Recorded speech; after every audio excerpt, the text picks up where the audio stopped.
नमस्कार, one India Hindi में आपका स्वागत है। भारत में कोरोना वायरस के मामले लगातार बढ़ते जा रहे हैं। सबको इंतजार है कोरोना वैक्सीन का। उम्मीद की जा रही है कि जल्द से जल्द कोरोना वैक्सीन देश में आ जाएगी। वहीं रूस के वैक्सीन की भी चर्चा भारत में हो रही है।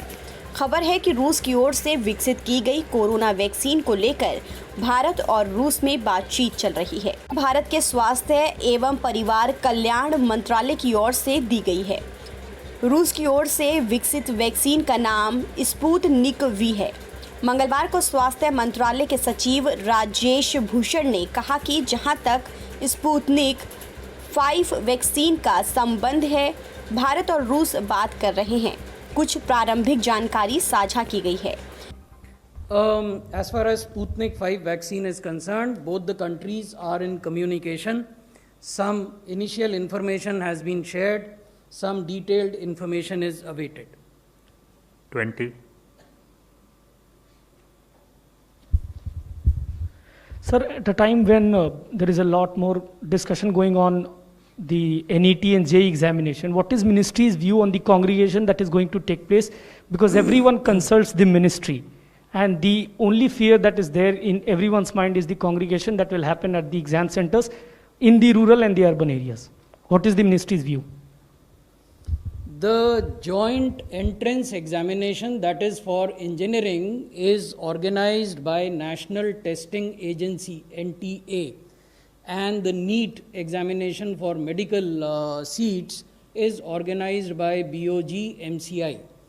The issue of both JEE and NEET examination has been deliberated at length in various judicial forums, including the Honorable Supreme Court of India.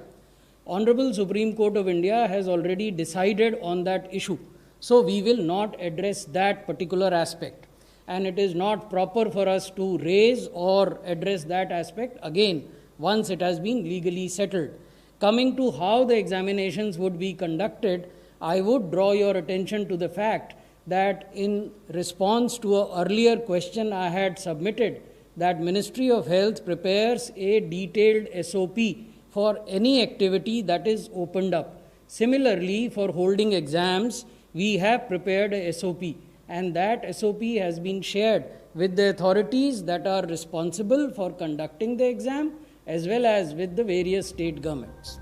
इससे पहले भी खबर आई थी कि रूस भारत के साथ पार्टनरशिप करने के लिए इच्छुक है। रूस ने भारत में कोरोना की दवा स्पुतनिक 5 का बड़े पैमाने पर उत्पादन करने की इच्छा जताई है।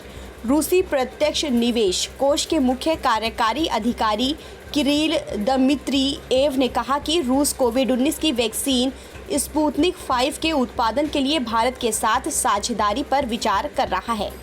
दमित्रिएव ने कहा कि लातिन अमेरिकी, एशिया और पश्चिमी एशिया के कई देश टीके के उत्पादन में इच्छुक हैं।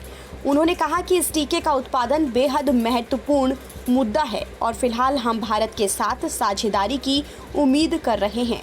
ये कहना बेहद महत्वपूर्ण है कि टीके के उत्पादन के लिए होने वाली ये साझेदारियां हमें मांग को पूरा करने में सक्षम बनाएंगी। रूस अंतर्राष्ट्रीय सहयोग की उम्मीद कर रहा है। देश में पिछले 24 घंटों में कोरोना के 60,975 नए मरीज सामने आए और 848 लोगों की मौत हो गई। देश में अब तक 31,71,000 से ज़्यादा लोग कोरोना से संक्रमित हो चुके हैं। इनमें से 58,576 लोगों की मौत हो चुकी है। एक्टिव केस की संख्या 7,07,000 हो गई है और 24 लाख लोग ठीक हो चुके हैं।